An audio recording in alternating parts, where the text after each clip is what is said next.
Hello, I'm Aaron Blake, 36 years old, a civil engineer living in Portland, Oregon. If you've ever been here, you'd know that rain in Portland isn't just weather, it's a part of life, tapping on windows, seeping into clothes, and sometimes even into the soul. I live in a small apartment on the third floor of an old building, where the windows overlook streets shimmering with the hazy glow of streetlights under the rain. I'm not the kind of person who talks much about themselves. Honestly, I'd rather spend all day calculating the load for a bridge than talk about what's going on in my head. But if I must, I want you to understand that my life, like a structure, is built on sturdy concrete pillars, yet it's not without cracks that only I know about. I grew up in the suburbs of Seattle in a red brick house with a white picket fence where everything had to be perfect, at least on the surface. My parents, Daniel and Patricia Blake, were the embodiment of that perfection. My father, a retired accountant, always wore a pristine suit, even if he was just going to the grocery store for a loaf of bread. He had a habit of straightening his tie whenever he was stressed, as if it were his way of keeping everything under control. My mother, an elementary school teacher, had a perfect smile in every family photo. But behind that smile were unwavering rules. "Family honor comes first," she'd often say, her voice soft but sharp as a blade. "Never give the neighbors a reason to gossip." My younger sister Elise and I grew up under those rules, but we were as different as day and night. I was the rock, steady, quiet, always doing what was expected. I excelled in school, graduated with a degree in engineering from the University of Washington, and moved to Portland to work for a construction company. My job is to build bridges, sturdy structures that connect two riverbanks, and I love the feeling of controlling numbers and blueprints. My life, at least in my eyes, is like a technical drawing, clear, planned, with no room for deviation. Elise, on the other hand, was a flame. At 30, my sister was once a passionate journalist, always chasing big stories. Elise had eyes that sparkled as if they could light up a room and a way of speaking that made you feel like you were living in a novel. I still remember when she told us about her first investigative piece, about a forgotten fishing community on the Washington coast. She sat at our parents' dining table, her hands gesturing animatedly, her voice brimming with excitement, while my father just shook his head and said, "That girl, always dreaming." But I saw the light in Elise's eyes, and I was proud, even if I never said it out loud. Then Elise met Ryan Whitaker. That man swept into her life like a gust of wind, with a confident smile and sweet promises. Ryan, the creative director of an advertising firm in Seattle, had the air of someone who always knew what he wanted. He wore impeccably tailored suits, drove a sleek Audi, and spoke in a way that made you think he could sell the sun itself. I didn't like Ryan much. There was something about him that felt insincere, but Elise was different. She loved him so much she forgot the rest of the world. They married after a year of dating, and soon after Elise gave birth to twin girls, Lily and Juno. I still remember the day my nieces were born. I drove from Portland to the hospital in Seattle, clutching a bouquet of carnations, Elise's favorite flower since childhood. When I walked into the room, Elise was lying in bed, her hair damp with sweat but her eyes shining brightly. She cradled two tiny red-faced baby girls in her arms. "Aaron, look," she whispered, her voice choked with happiness. "Lily and Juno, they're my whole world." I stood there, silent, feeling my heart soften. I'm not good at showing emotions, but in that moment I just wanted to hug my sister and tell her she'd done the most incredible thing. I thought everything would be fine. Elise had Ryan, her two daughters, and I believed she'd have a happy life. I returned to Portland, went back to my work, and continued my life with Megan, my wife. Megan is a legal specialist, intelligent, sharp, with a smile that could melt away all my stress after a long day. We've been married for 4 years, and though we don't have children yet, we had plans. A bigger house, a vacation in Hawaii, and maybe one day the sound of children's laughter in our home. But life, as I've come to realize, never follows the blueprint. Everything fell apart on a stormy night in Portland. I was sitting in my apartment listening to the rain tapping on the windows, holding a cup of cold coffee. My phone rang and I saw Elise's name on the screen. I frowned. She rarely called this late. "Aaron," her voice trembled over the phone as if she were holding back tears. "Ryan, he's been cheating. He wants a divorce." I sat up straight, nearly dropping the coffee mug. "What? What happened? Where are you?" I asked, trying to keep my voice calm, but my mind was already in chaos. Elise took a deep breath and said, her voice breaking, "I'm at Mom and Dad's, but they won't let me in." I thought I'd misheard. "Won't let you in? What do you mean?" I asked again, my voice louder than intended. Elise repeated, each word cutting into my heart like a knife. "They said I'm a disgrace. They kicked me out, wouldn't let me in the house. I'm standing in the rain with Lily and Juno. I don't know what to do, Aaron. Please help me." Her voice broke and I heard the faint cry of a child through the phone. I didn't think twice. "Wait for me," I said, my voice firm. "I'm coming." I grabbed my car keys, my jacket, and rushed out the door. Rain lashed at my face as I ran down the stairs and jumped into my old pickup truck. The drive from Portland to Seattle takes over 3 hours, but that night it felt like a lifetime. The rain poured relentlessly, the headlights dim in the sheets of water, but I didn't care. All I could think of was Elise, my sister, standing shivering in the rain with her 2 little girls. I thought of our parents, of the heavy oak door of their Seattle house where we grew up. How could they do this? How could they turn their backs on their daughter, on their 2 young granddaughters, just because they were afraid of what the neighbors might say? I gripped the steering wheel tightly, trying to suppress the anger rising in my chest. I didn't want to think about our parents right now. I just wanted to get to Elise. When I reached the familiar suburban neighborhood, the rain was still falling as if it meant to drown the world. Our parents' red brick house appeared under the streetlights, its white picket fence soaked. I saw Elise immediately. She was huddled under the porch, clutching Lily and Juno, the 2 girls wrapped in blankets, asleep on her shoulders. Elise's blonde hair was plastered to her face, her thin jacket not enough to shield her or the girls from the freezing rain. I stopped the car, opened the door, and ran to her. "Elise," I called, my voice hoarse from the wind and rain. She looked up, her eyes red but tearless. Maybe she'd already cried herself dry. "Aaron," she whispered, her voice frail. "I don't know what to do anymore." I knelt in front of her, pulled the blankets tighter around Lily and Juno, and took my sister's hand. "Come on," I said. "I'm taking you home." I don't know where I found that calm, but I knew this wasn't the time to be weak. I helped Elise stand, took the girls in my arms, and led her to the truck. When I opened the back door and placed Lily and Juno in the car seats I'd bought for the future, a sharp pain stabbed at my heart. This wasn't the future I'd imagined, but it was reality, and I had to face it. In the truck, I turned on the heater and asked Elise if she was okay. But she didn't say anything, just stared out the window, her hands clenched tightly. I wanted to ask her everything about Ryan, about what had happened. But I knew now wasn't the time. Instead, I played an old Fleetwood Mac song, "Landslide," because I remembered Elise used to love it. The soft music filled the space, and I saw her shoulders relax slightly. On the drive back to Portland, the rain didn't let up.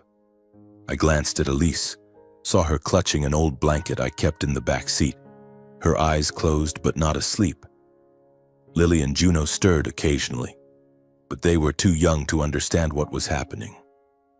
I wondered what Ryan had done to reduce Elise to this state. That man with his smug smile and empty promises had destroyed my sister's family.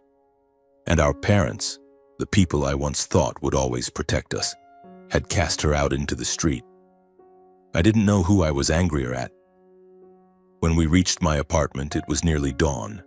The faint light of sunrise broke through the rain, illuminating Portland's glistening streets. I led Elise and the girls up to my apartment and settled them in the living room.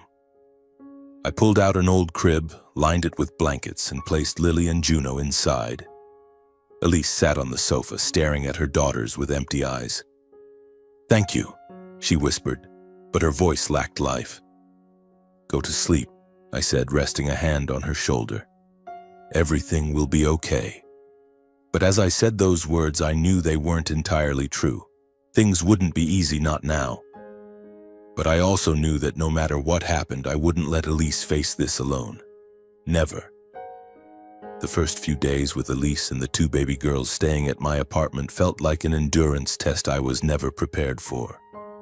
My small apartment, which had barely been enough for Megan and me, was now cramped with the sounds of crying babies' bottles and stacks of diaper bags piled in the corner. I didn't complain. Honestly, I'm not the type to whine. But I couldn't deny that my life had been turned upside down. I woke up earlier, brewed coffee, reviewed technical drawings, then hurriedly changed Lily or Juno's diaper while Elise was still lost in her exhaustion. She barely left the sofa, clinging to her two girls, her gaze vacant as if searching for a piece of herself that was gone. Megan, my wife, was patient at first. She helped me prepare breakfast, warmed bottles for the babies, and even sat with Elise trying to pull her out of her silent shell. Megan was always good at keeping things balanced. That's why I loved her. She could juggle complex legal contracts at work and still come home with a bright smile. But I started noticing small signs. The way she sighed when Juno cried in the middle of the night, the look she gave me when I spent the evening soothing Lily to sleep, or the way she quietly moved her belongings to a corner to make room for Elise's things. "Are you tired?" Megan asked me one evening as we sat in the kitchen after a long day. She was holding a glass of wine, her eyes weary but her voice still gentle. I looked at her, searching for an honest answer. "Yes," I admitted, rubbing my forehead. "But Elise needs me. She has no one else." Megan nodded, but I saw the corner of her mouth tighten slightly. "I understand," she said. But there was a distance in her voice, as if she were trying to convince herself. Over the following weeks, a new rhythm began to take shape, though it was far from easy. I went to work each day inspecting bridge construction sites on the outskirts of Portland, where concrete pillars and steel cables gave me a sense of control I no longer found at home. Elise started opening up, even if just a little. She told me about Ryan, about the signs she'd ignored, the late nights he came home, the messages he hid, and finally his cold confession that he had fallen for someone else. A younger, more interesting colleague. I listened, feeling my blood boil, but I held it in, nodding and squeezing her hand. "You'll get through this," I said, though I wasn't sure how easy that would be. Lily and Juno, though only 5 months old, were the only light in those gloomy days. I never expected I could love two little girls so much. Every morning when I picked up Juno and saw her smile, her big round eyes looking at me like I was her whole world, I felt a strange strength. Lily was different, she was fussier. But every time she gripped my finger, I felt like I could do anything to protect them. I got used to waking up at 3 in the morning to make bottles or carrying a diaper bag whenever I went out. I even learned to sing lullabies, though honestly my voice was so bad that Elise burst out laughing when she heard me sing "Twinkle, Twinkle, Little Star" to Juno. But not everything was smooth. Megan started to change. The evenings she used to spend with Elise and me, chatting about small things, turned into moments of silence. She often stayed late at the office or retreated to the bedroom early, claiming she needed to rest. I noticed her growing distant, but I didn't know what to do. Every time I tried to talk, Megan would give a faint smile and say, "I'm fine, Aaron. You focus on taking care of Elise and the girls." One evening, after Elise had gone to bed and the girls were asleep, Megan pulled me out to the small balcony of our apartment. The rain had stopped, but the air was still damp and cold. She crossed her arms, staring out at the street shimmering with streetlights. "Do you ever think about us?" she asked, her voice low but sharp. I was taken aback, unsure where this was coming from. "What do you mean?" I replied, trying to keep my voice steady. Megan turned to face me, her eyes glinting with frustration. "I mean our life, Aaron. Before Elise and the girls came, we had plans. A bigger house, a vacation, a family of our own. What about now? You spend all day taking care of your sister and your nieces, and I..." She paused, taking a deep breath. I feel like I'm on the sidelines. I wanted to say something, but my throat tightened. I knew she was right. I'd let Elise and the girls consume all my time and energy, but I couldn't turn my back on my sister, not after what she'd been through. "Megan," I said, placing a hand on her shoulder, but she gently brushed it off. "You don't get it," she interrupted. "I'm not selfish. I know Elise needs you, but I need you too. We're married, Aaron." The conversation ended in silence. Megan walked back inside, closing the door behind her, leaving me alone on the balcony. I looked down at the street, where the lights reflected off the wet pavement, and felt an invisible crack growing between us. I told myself I'd find a way to fix it, but deep down, I knew it wouldn't be as simple as a technical drawing. I stepped back into the apartment, the steady patter of rain on the windows like a reminder that the storm outside hadn't let up. I sank onto the sofa, gripping my phone tightly, trying to sort through the chaos in my mind. I thought about our parents. Would they change their minds? Would they reconsider? Did they feel even a shred of remorse for turning their daughter out into the rain? I decided to call Mom. The phone rang for a long time, each ring stretching the tension in my chest. Finally, her voice came through cold and measured, like she was reading an official statement. "Aaron, it's late. What's this about?" I took a deep breath, trying to keep my voice steady. "Mom, it's about Elise. She's staying with me. I thought, you and Dad should know what's happened." I recounted the story briefly, not wanting to prolong the pain. Ryan's affair, his demand for a divorce, and Elise showing up at their house in the rain with her 2 babies only to be turned away. I paused, waiting for some hint of emotion from the other end of the line. Silence. Then Mom spoke, her voice sharp as the blade I'd known since childhood. "Elise brought this on herself, Aaron. A proper wife doesn't let her husband walk away like that. I taught her how to keep a family together, but she didn't listen. I don't have a daughter who gets abandoned by her husband like that." I felt my blood surge, but I held it in. "Mom, she's your daughter. She needs help. Lily and Juno are your grandchildren. Don't you see how wrong this is? Kicking Elise out in the middle of a storm?" A sigh came through the phone as if I were inconveniencing her. "Aaron, you don't understand. Our family has honor. What would the neighbors think if they saw a daughter abandoned by her husband standing at our doorstep with 2 children? Your father and I can't have the whole neighborhood talking." I gripped the phone so tightly I thought it might break. "Honor?" I nearly shouted, but caught myself when I heard Juno stir in the living room. "You're talking about honor when you left your daughter standing in the rain with 2 5-month-old babies? Do you even hear yourself?" "Don't be disrespectful," Dad's voice cut in, heavy and stern, like when he scolded me for breaking the garage window as a kid. He must have been listening on speaker. "The Blake family has no place for stains. Elise chose her path. She has to face the consequences. You should be careful, Aaron. Don't let yourself get dragged into this mess." I stood frozen, unable to believe what I'd just heard. "Dad, Elise is my sister, your daughter. Don't you feel any responsibility?" "Our responsibility is to uphold the family's honor," Dad said, his voice hard as steel.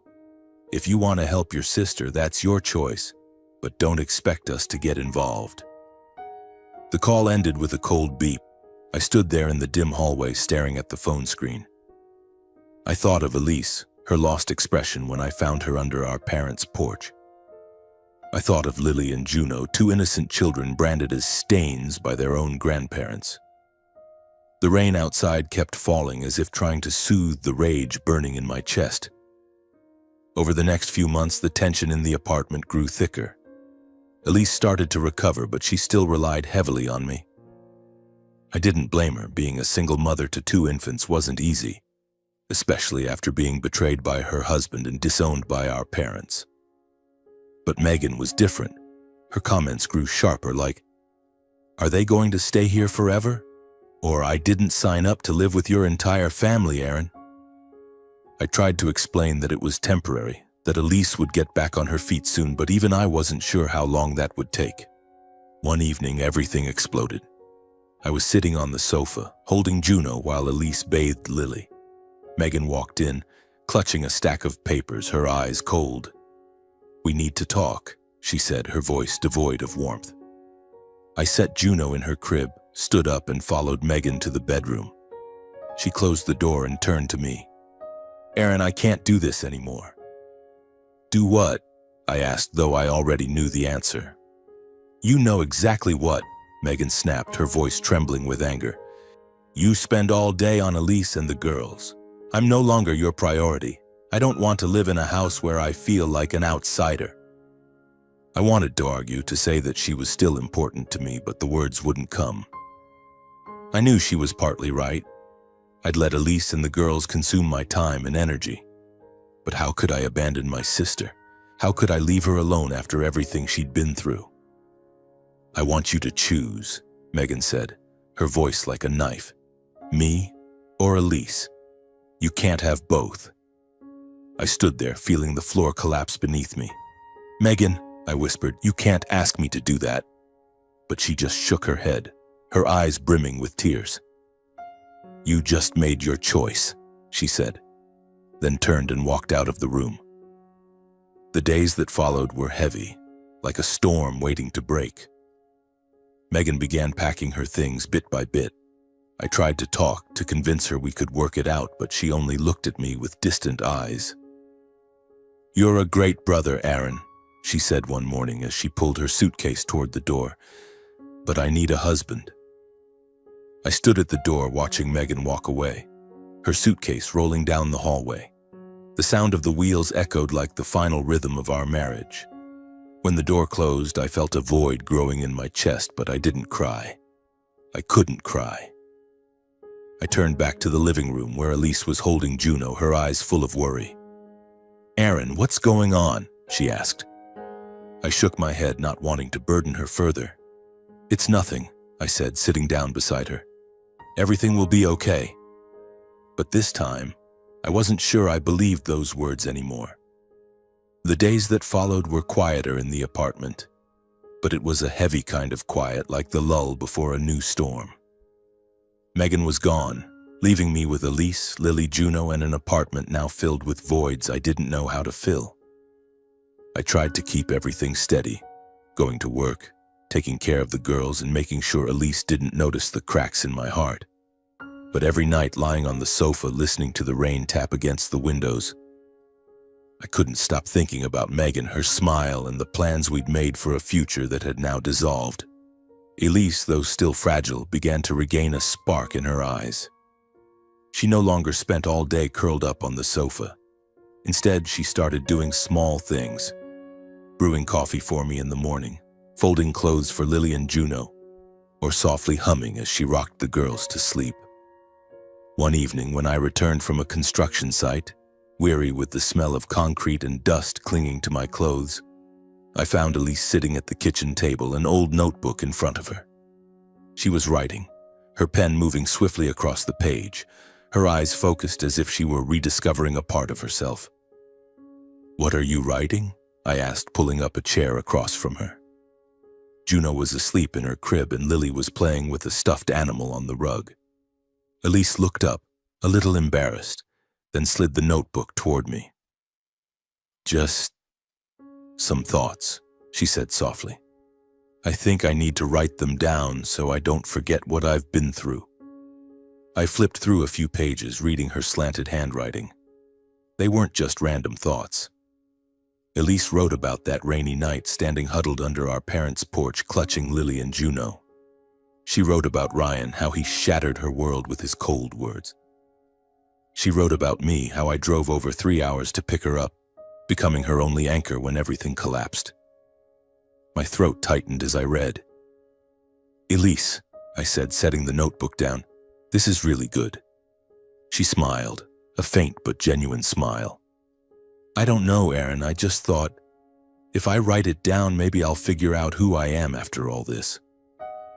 From that day on, the notebook became Elise's companion. Every night after the girls were asleep, she sat at the kitchen table, writing under the dim glow of a table lamp. Some nights she wrote until late, her eyes red, Not from sadness, but from rediscovering herself page by page. I didn't say much, just quietly brewed coffee, set it beside her, and sat nearby reviewing blueprints or scrolling through news on my phone. I knew she needed space, and I wanted her to have it. One morning, as I was getting ready for work, Elise called me back. "Aaron, can you read this?" She handed me a stack of papers much thicker than the original notebook. "I think I've finished a part of it.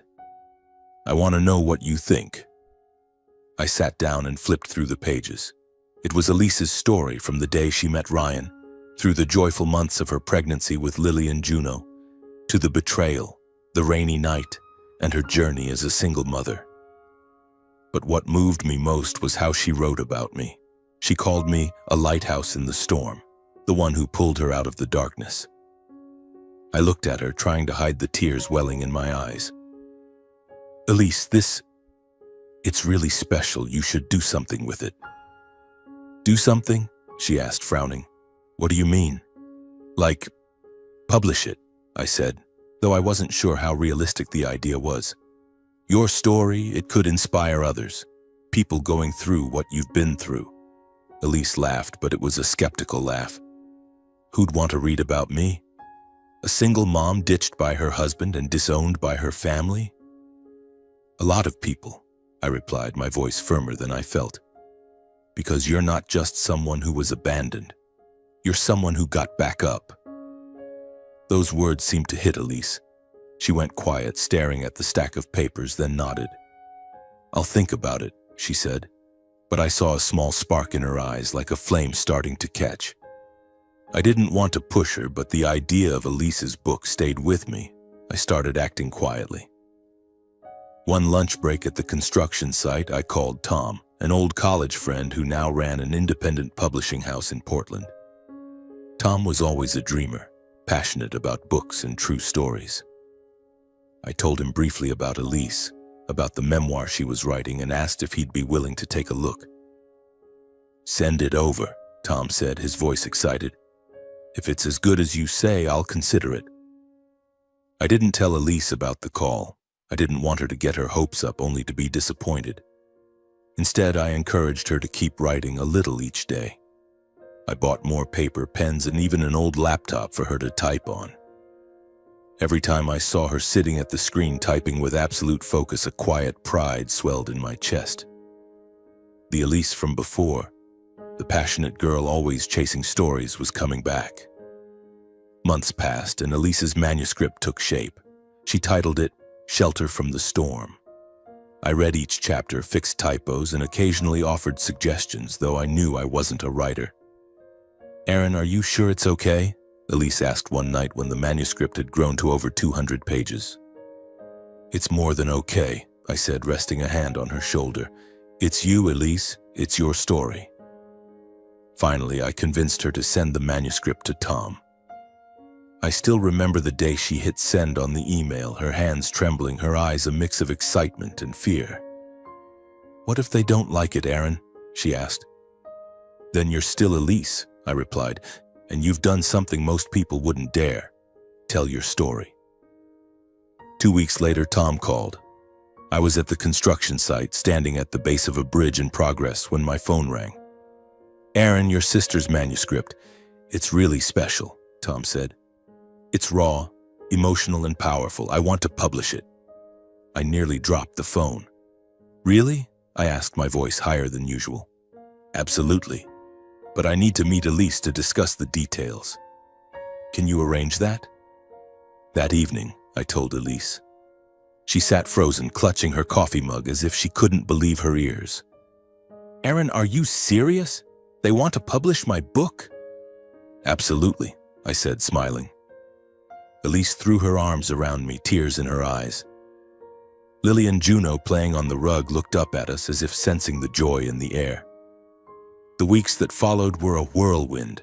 Elise met with Tom and his team, revising the manuscript, designing the cover, and planning the release.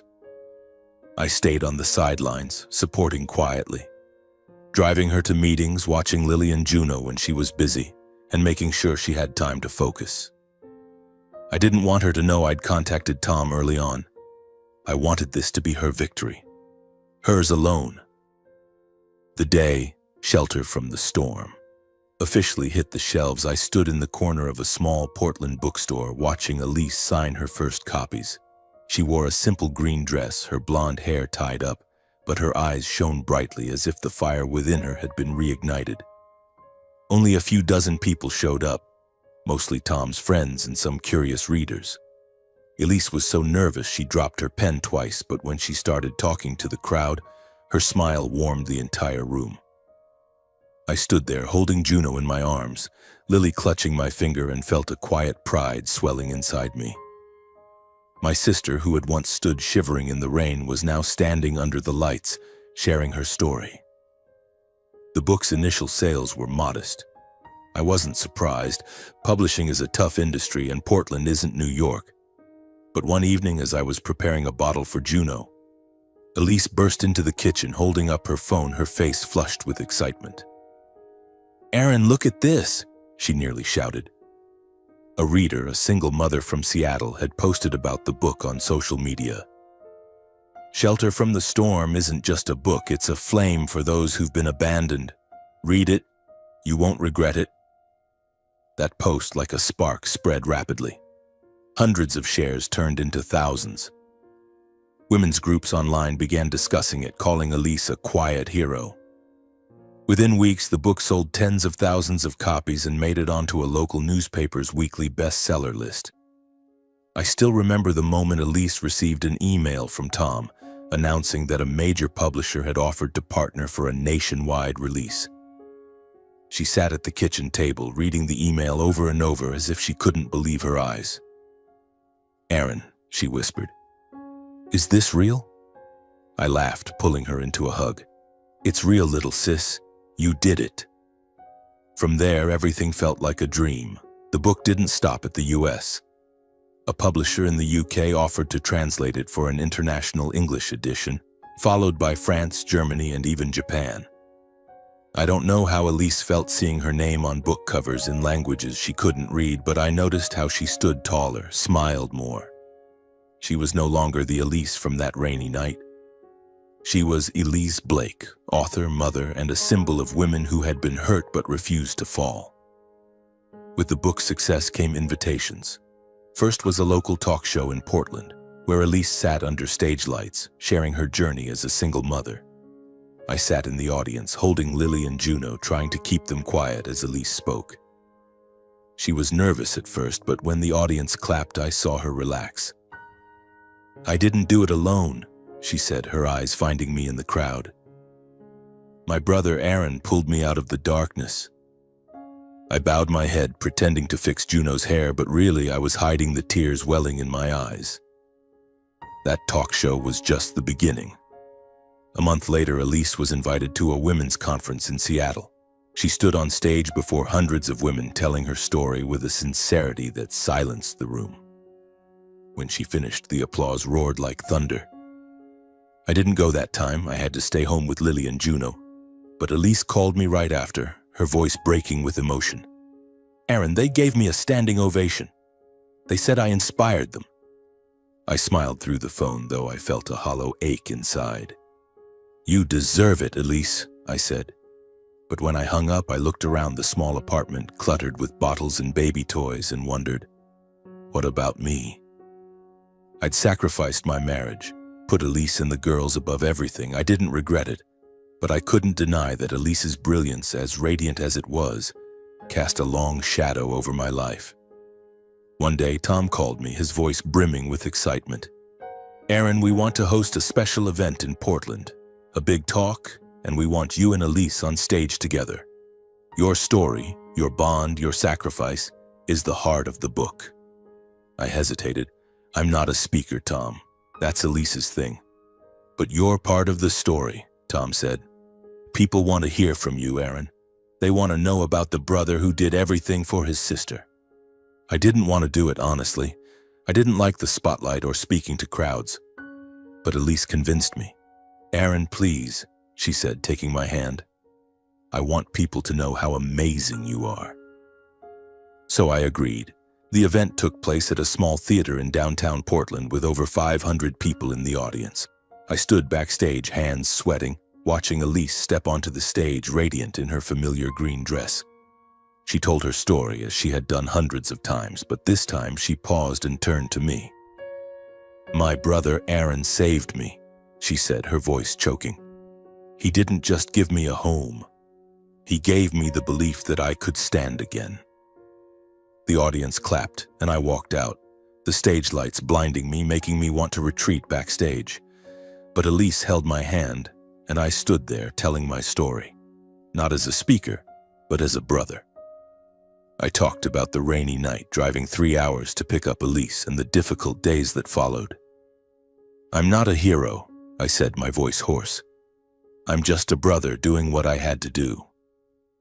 When we finished, the audience stood, their applause echoing. I looked at Elise, saw her smiling through tears, and felt that everything, the sacrifices, the pain, the sleepless nights, was worth it. We had healed together, not just for ourselves, but for the thousands of people listening to our story. The glow of Elise's success seemed like it would last forever, but life, as I'd learned, never lacked storms.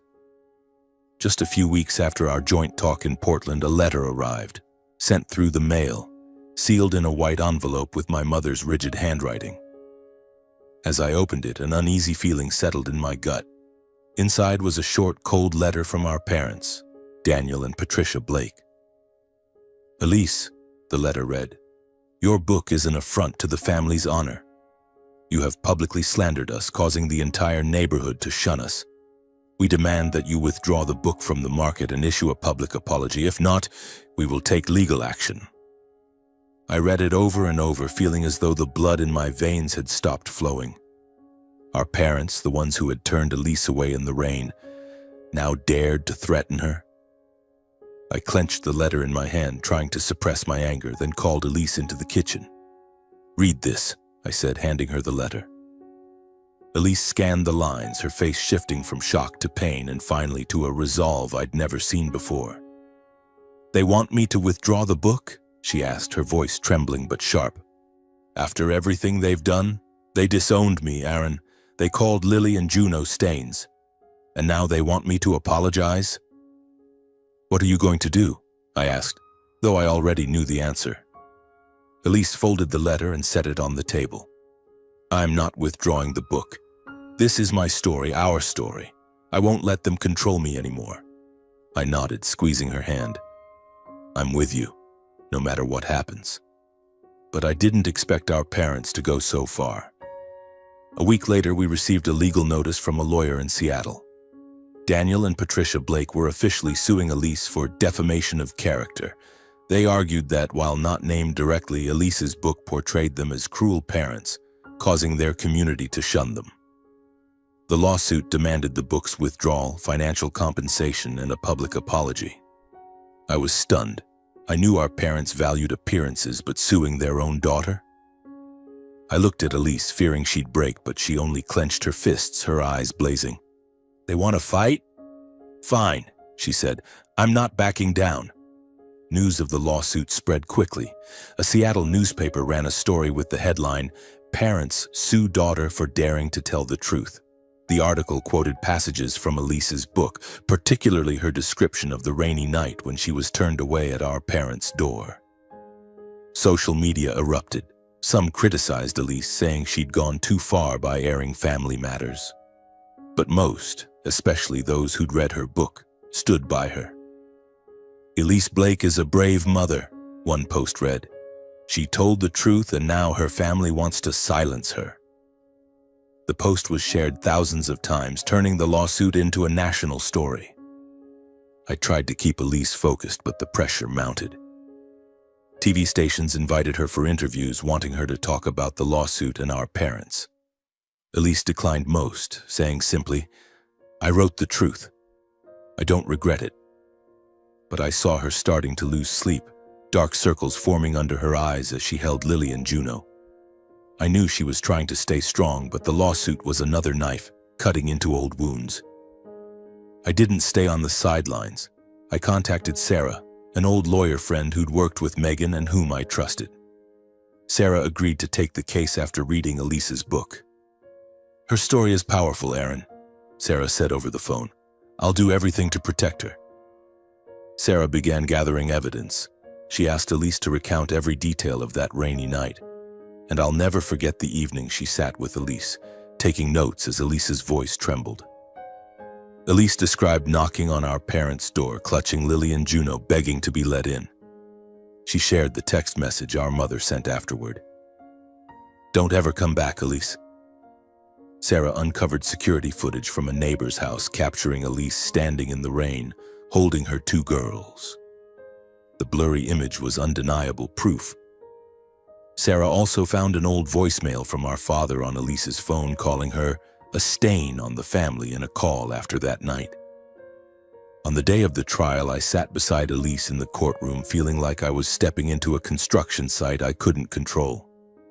Our parents sat across the room, Dad in a pristine suit, Mom with the rigid smile I recognized from old family photos. They didn't look at us, but I saw Dad's hands clenched tightly, and Mom kept smoothing her hair, as if trying to maintain her perfect image. Their lawyer argued that Elise's book had ruined their reputation, causing neighbors and friends to turn away. Ms. Blake deliberately defamed her parents, the lawyer said sharply. She not only fabricated the truth but exploited her story for profit. Sarah stood, calm but incisive. She presented the evidence, the text from Mom, the security footage, and Dad's voicemail. Each piece was like a hammer, dismantling the other side's argument. When the footage played on the courtroom screen showing Elise shivering in the rain with her babies, the room fell silent. I saw a few people wipe away tears. Elise gripped my hand under the table, her breath shaky. When the judge asked Elise to speak, she stood, her voice clear despite a slight tremble. "I didn't write the book to hurt anyone," she said. "I wrote it to heal, to tell other women they're not alone. If the truth hurts, that's not my fault." The trial lasted 3 days, but to me it felt like 3 years. In the end, the judge ruled in Elise's favor. The book did not defame anyone, as everything she wrote was true, backed by clear evidence. Our parents were ordered to pay legal fees, but what hurt them most was the media's backlash. Major outlets reported, "Blake family loses lawsuit against daughter for trying to silence the truth." Social media branded our parents toxic, and the red brick house in Seattle, where I grew up, became the focus of public criticism. I didn't feel victorious. As we left the courtroom, I looked at Elise, saw her holding Lily and Juno tightly, but her eyes weren't joyful. "Aaron," she whispered, "I just wanted them to understand." I took her hand, saying nothing. No words could erase this pain. Our parents had chosen their pride over their daughter, and now they'd lost both. After the lawsuit with our parents, it seemed like life might finally settle into some semblance of peace. But I soon learned that storms never come alone. The success of Elise's memoir, Shelter from the Storm, had propelled her to new heights, but it also brought unforeseen troubles. The next storm, following the legal battle with our parents, was Ryan Whitaker, the ex-husband who had shattered Elise's world. In the book, Elise didn't name Ryan directly, but details like a Seattle advertising creative director were unmistakable to anyone who knew them. Social media, with the speed of a wildfire, quickly uncovered his identity. A Twitter account posted, "Anyone else realize the man in Elise Blake's book is Ryan Whitaker, creative director at D&K Advertising?" The post included a photo of Ryan in a sleek suit, sporting his smug smile, and within hours it spread across forums. The fallout was swift, like a tsunami. Ryan was fired from his company that same week, citing behavior damaging to the brand's reputation. His new girlfriend, the younger colleague he'd left Elise for, dumped him shortly after the scandal broke. Tabloids branded Ryan the coward who abandoned his family, and his image, once that of a successful man, was now tied to scathing online comments. I didn't follow social media much, but Elise showed me a viral post. "Ryan Whitaker, the man who chose suits and a mistress over his wife and kids. Despicable." I felt no pity. He got what he deserved. But one morning, as I was brewing coffee in the kitchen, Elise walked in, clutching her phone, her face pale. "Aaron," she whispered, "Ryan just emailed me." I froze, looking at her. What does he want? I asked, my voice tighter than I intended. Elise opened the email and read aloud. Elise, I know I messed up. I want to see Lily and Juno. I want to apologize to you. Please give me a chance. She looked up, her eyes confused.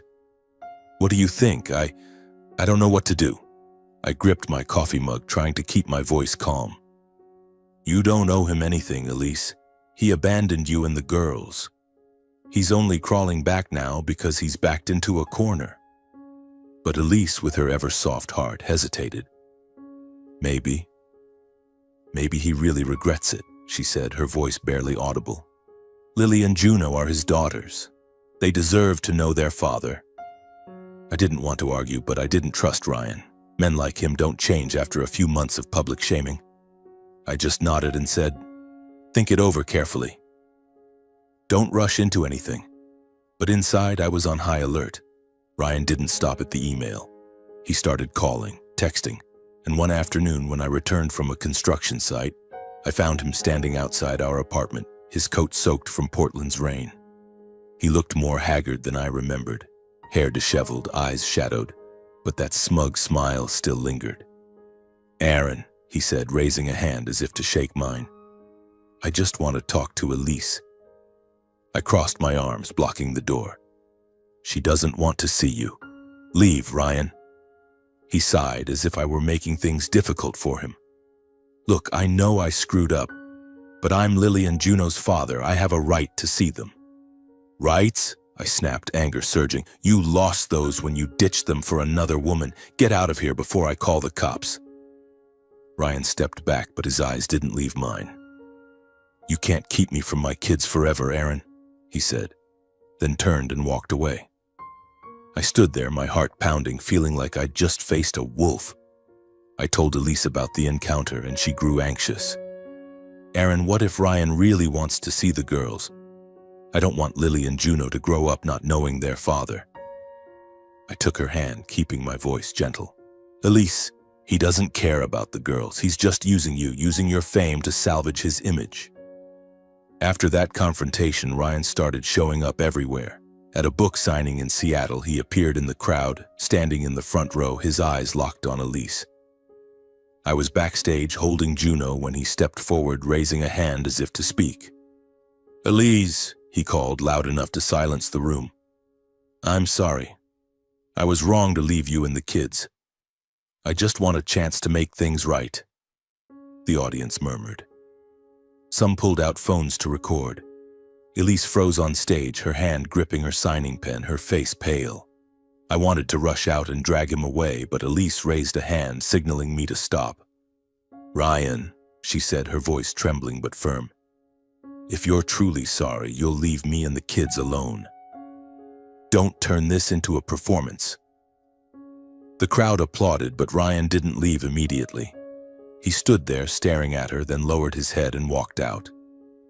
The clip of the incident went viral. Some sympathized with Ryan, calling him a father seeking redemption, but most condemned him, accusing him of staging a publicity stunt to restore his reputation. Public opinion split, and Elise became the center of heated debates. I didn't want this, Aaron, she said one night, burying her face in her hands. I just want to protect Lily and Juno. But Ryan didn't stop. He began sending gifts to Lily and Juno's preschool, teddy bears, coloring books, and handwritten notes saying, I love you. The teachers called Elise, concerned about the girls' safety. Elise grew terrified, checking the windows every night, sleeping with Lily and Juno in her arms instead of their cribs. My anger swelled. Ryan wasn't just harassing Elise. He was threatening the peace we'd fought to build. Enough, I said one morning after Elise received another text from Ryan. We need to end this.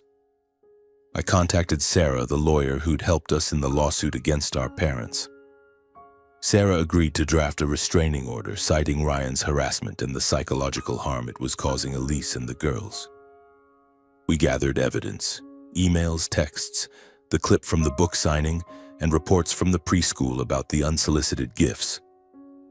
Sarah filed the petition, requesting a 3-year restraining order barring Ryan from contacting Elise, Lily, or Juno, and mandating that he undergo psychological counseling and a parenting responsibility program. On the court date, I sat beside Elise, feeling like we were entering another battle.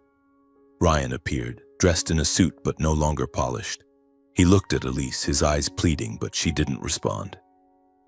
Sarah presented the evidence, emphasizing that Ryan's actions weren't remorse but dangerous obsession. Ryan's lawyer argued he was only trying to reconnect with his children, but the judge wasn't swayed. The ruling came after 2 hours. Ryan was barred from contacting Elise, Lily, or Juno for 3 years. He was ordered to attend mandatory counseling and complete a parenting responsibility program before he could petition to revisit his visitation rights. As the judge's gavel fell, Elise let out a shaky breath, gripping my hand. "Thank you," she whispered. Ryan left the courtroom without looking at us. I don't know if he'll ever change, but I know that for the next 3 years, Elise and the girls will be safe. After the lawsuit with Ryan, our lives slowly found a rhythm again, though the scars remained. Elise, Lily, Juno, and I returned to the small apartment, where the sound of rain tapping on the windows felt like an old friend. But now the apartment no longer carried the heavy weight it once did. There was a lightness, as if we had weathered the biggest storms and finally glimpsed the light. Elise didn't stop. She began writing a sequel to Shelter from the Storm, a new memoir titled Freedom is When You No Longer Need Forgiveness. This book wasn't just about her journey as a single mother. It chronicled the battles she'd faced with Ryan, with our parents, and with the doubts within herself. She wrote about me, about how I stood by her through every tempest, and about Lily and Juno, 2 little girls growing up surrounded by the love of a community larger than their biological family. I stayed on the sidelines, as was my habit. I read her drafts, offered a few suggestions, and looked after Lily and Juno when she was busy. But this time, Elise didn't need my nudging. She had found her own strength. When her second book was released, it quickly became a resounding success, hitting bestseller lists within weeks. Reviews called it a manifesto of resilience, and Elise was invited to more events, from women's conferences to packed book signings. Lily and Juno, now nearly 3 years old, were growing up healthy and radiant. They loved running around in the park near our home, where I'd push them on the swings, laughing as Juno tried to catch a butterfly, or as Lily scribbled colorful chalk drawings on the pavement. The Portland community adored them, calling them Elise's little girls. Every time I dropped them off at preschool, I saw teachers and parents looking at them with affection, as if they belonged to the whole neighborhood. I found my own peace, too. Each morning I brewed coffee, read books with Lily and Juno, or tended to the small garden on the balcony where I grew mint and daisies. My life was no longer a perfect technical drawing, but it was full in ways I hadn't expected. I didn't contact Megan anymore, though sometimes I wondered if she was happy. But I had no regrets. Elise, Lily, and Juno were my family, and I'd made the right choice. At one of Elise's book signings in Portland, I stood in the corner watching her chat with readers. She was radiant, confident, as if her glow had become a part of her. A young woman, maybe in her early 20s, approached and hugged Elise tightly, tears streaming down her cheeks. "You saved my life," she said, her voice choked. "Your book helped me stand up after my family disowned me." Elise hugged her back, smiling gently. "It wasn't me," she said, her eyes finding me in the crowd. "It was my brother." I looked down, pretending to adjust my shirt, but my heart tightened. I didn't need the spotlight or the praise. But in that moment, as Elise looked at me with gratitude, I knew every sacrifice I'd made was worth it. When the signing ended, we returned to the apartment, Lily and Juno dozing on my shoulders. Elise sat beside me on the sofa, her head resting on my shoulder like when we were kids. "Aaron," she whispered, "thank you. For everything." I smiled, ruffling her hair. "Go to sleep, little sis. Tomorrow's a new day." Outside, the Portland rain still fell, but this time it didn't feel sad. It was a reminder that, no matter how many storms came, we had learned to stand strong, together.